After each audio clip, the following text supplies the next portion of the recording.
نماز کے بغیر جو اپنی زندگی گزارتے ہیں ان کی زندگی میں سوائے ٹینشن اور دکھ کے اور ہو کیا سکتا ہے؟ خشوع کے ساتھ نماز کرنا سیکھو. نماز پڑھنے کے بعد آپ ہلکے پھلکے پاؤ گے اپنے آپ کو.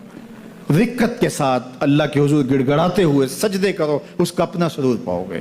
اللہ اکبر. لیکن ایک بندہ کہے کہ جناب میں نماز پڑھتا ہوں لیکن ایسی کیفیت تو پیدا نہیں ہوتی, تو شیطان اس کو کہتا ہے کیا فائدہ ایسی نماز پڑھنے کا؟ لوگ بھی کہتے ہیں فلاں بندے سے یہ جرم بھی سرزد ہوتا ہے, نماز بھی پڑھتا ہے, اس کی نماز کو مورد الزام بناتے ہیں. تو بندہ بھی کہتا ہے چھوڑے, نماز نے مجھے کیا فائدہ دیا. لیکن کہا نہیں, نماز نہیں چھوڑنی. پہلے فرمایا نماز میں خشوع کرتے ہیں, یہاں فرمایا نماز کی محافظت کرتے ہیں. اگر کسی وجہ سے خشوع پیدا نہیں ہوتا چھوڑتے پھر بھی نہیں ہے. یہ اللہ کا فریضہ ہے. محدث کچھوچوی علیہ رحمہ سے ان کے ایک مرید نے کہا حضرت نماز پڑھتا ہوں لطف نہیں آتا, مزہ نہیں آتا. تو آپ نے حیرت سے کہا کہ اس کے باوجود پڑھتے تو ہو؟ کہا جی وہ تو اللہ کا حکم ہے, وہ تو پڑھتا ہوں. تو محدث کچھوچوی علیہ رحمہ جھومنے لگے, کہا واہ واہ, تم لطف کے بندے نہیں اللہ کے بندے ہو. تمہیں سرور نہیں آتا پھر بھی پڑھتے ہو, اس کا مطلب ہے تم سرور کے لیے, مزے کے لیے, لطف کے لیے نہیں پڑھتے, تم تو اللہ کے لیے پڑھتے ہو. اللہ اکبر. تو بندہ سرور نہیں بھی آ رہا پھر بھی اپنے آپ کو کھینچ کے لا رہا ہے مسجد کے اندر. خیال تنگ کر رہے ہیں پھر بھی مصلی پہ اپنے آپ کو کھڑا کر رہا ہے. سوچیں اس کو آوارہ پتے کی طرح کبھی ادھر پھینکتی ہے کبھی ادھر پھینکتی ہیں, لیکن پھر بھی وہ کھڑا ہوا ہے کہ میں نماز پوری کر کے جانی ہے. بار بار کبھی بھولتا ہے لیکن پھر دوبارہ نیت مان کے کھڑا ہو جاتا ہے, نہیں میں پوری کر کے جانی ہے. یہ کیوں کرتا ہے؟ میرے اللہ کا حکم ہے. تو خشوع کی وہ کیفیت نہ بھی ہو تو کہا محافظت پھر بھی کرتے ہیں.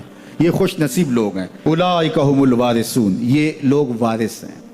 یہ لوگ جن میں یہ خوبی ہیں یہ وارث ہیں. کس چیز کے وارث ہیں؟ مال کے, دولت کے, کوٹھیوں کے, کاروں کے, محلات کے. کہا الذین یرثون الفردوس, یہ جنت الفردوس کے وارث ہیں. ہم فیہا خالدون, اس جنت سے وہ کبھی الگ بھی اس میں ہمیشہ رہیں گے. چونکہ موت کو بھی موت آ چکے گی, اب موت بھی نہیں, اب ہمیشہ رہیں گے. اللہ تعالیٰ فرمائے گا ارضیتم, جنتیوں کیا راضی ہو؟ اہل جنت کیا تم راضی ہو؟ تو وہ کہیں گے ہمیں کیا ہوا کہ ہم راضی نہ ہوں, ہمیں تو وہ ملا جس کا ہمیں تصور بھی نہیں تھا.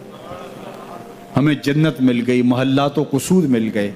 جو سب سے آخر میں جنت میں جائے گا, سب سے آخر میں, جس کو ہماری پنجابی میں پھاڑا کہتے ہیں, سب سے آخر میں, اس کو جنت میں کتنی جگہ ملے گی؟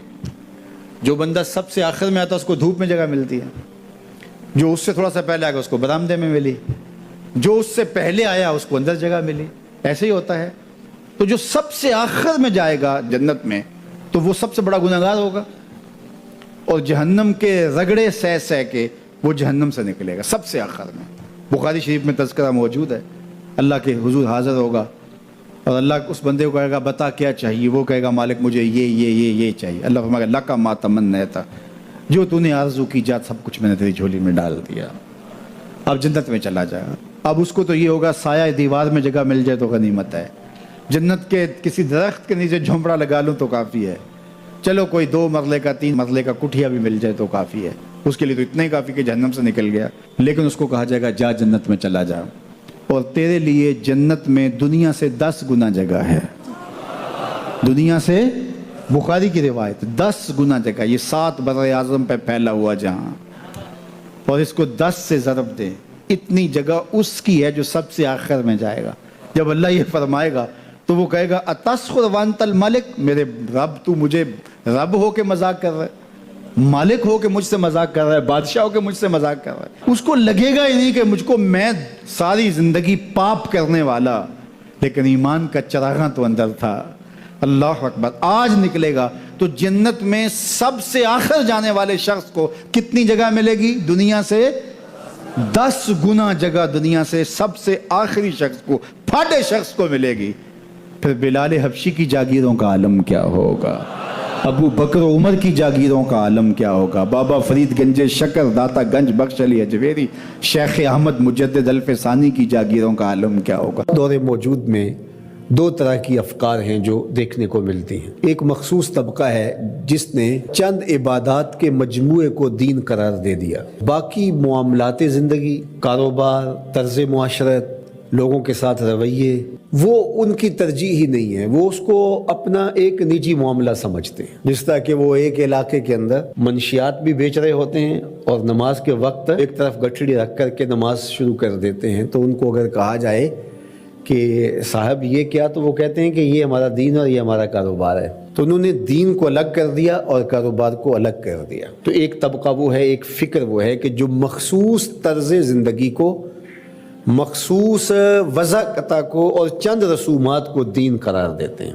اور رد عمل کے طور پہ جہالت کی وجہ سے ایک دوسرا طبقہ پیدا ہوا جو مخلوق خدا کے لیے خیر خواہی کے جذبات، ان کو فروغ دینے کی کد و کاوش کو دین قرار دیتا ہے، اور اس دین کا نام انہوں نے انسانیت رکھا ہے، حتیٰ کہ وہ دین کے بنیادی ارکان کا نہ صرف مذاق اڑاتا ہے بلکہ اس کو بھی تبدیل کرنے کی آرزو رکھتا ہے۔ آئے دن آپ ایسے لوگوں کی طرف سے جو آرٹیکلز چھپتے ہیں، مضامین چھپتے ہیں مختلف رسائل میں، جرائد میں، اخبارات میں، اور مختلف ہمارے میڈیا کے اوپر جو ٹاکس ہوتی ہیں ان کے اوپر آپ دیکھتے ہیں کہ وہ حج کا کہہ رہے ہوتے ہیں کہ اتنا پیسہ حج پہ لگ رہا ہے، تو یہ پیسہ اگر غریبوں میں بانٹ دیا جائے تو کتنا بھلا ہو جائے غریبوں کا۔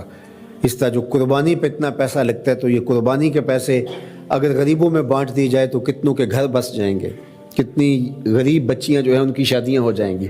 اس طرح نماز کے بارے میں وہ کہتے ہیں کہ نماز میں جتنا وقت لگتا ہے یہ ایک مشق ہے، تو یہی وقت انسانی خدمت کے لیے صرف کیا جائے تو یہ کتنا اچھا ہو۔ تو حتیٰ کہ وہ ایک نیا انسانیت کے نام سے دین لے آئے، اور اس میں وہ ان عبادات کو اور دین کی ان چیزوں کو انہوں نے خارج کر دیا، اور دوسری جانب کچھ لوگوں نے چند عبادات کو دین سمجھ لیا اور باقی جو چیزیں ہیں ان کو ترک کر دیا۔ قرآن مجید میں مذمت کی کہ فویل للمصلین الذین هم عن صلاتهم ساہون الذین هم یراؤون ویمنعون الماعون۔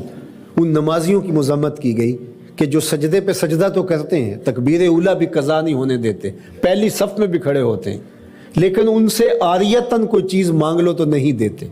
الماعون کی شرح کے اندر علماء نے لکھا ہے یہ وہ چیزیں ہیں جو عمومی طور پہ ہمسایوں کو، رشتہ داروں کو اور ملنے والوں کو عاریتاً یا ہبتاً دے دی جاتی ہیں۔ جس طرح آج کے دور کے اندر کسی کو وائپر دے دیں، پانی والا پائپ دے دیں، اسی طرح اور جو چھوٹی چھوٹی چیزیں عمومی طور پہ ہم عاریتاً کسی کو فراہم کر دیتے ہیں، اور یہ ایک اچھے انسانی معاشرے کا حسن ہوتا ہے۔ لیکن ان لوگوں کی مذمت کرتے ہوئے کہا گیا کہ ان کا رویہ دیکھیے، ان کا طرز زندگی دیکھیے کہ یہ جو عاریتاً چیزیں عمومی طور پہ لوگوں کو ہم دے دیتے ہیں جس سے کوئی فرق بھی نہیں پڑتا، لیکن یہ اس قدر بخیل الفطرت لوگ ہیں کہ اگر کوئی ان سے نمک مانگنے جائے، کوئی برف مانگنے جائے، کوئی ان سے پائپ مانگنے جائے، وائپر طلب کرنے جائے تو یہ نہیں دیں گے۔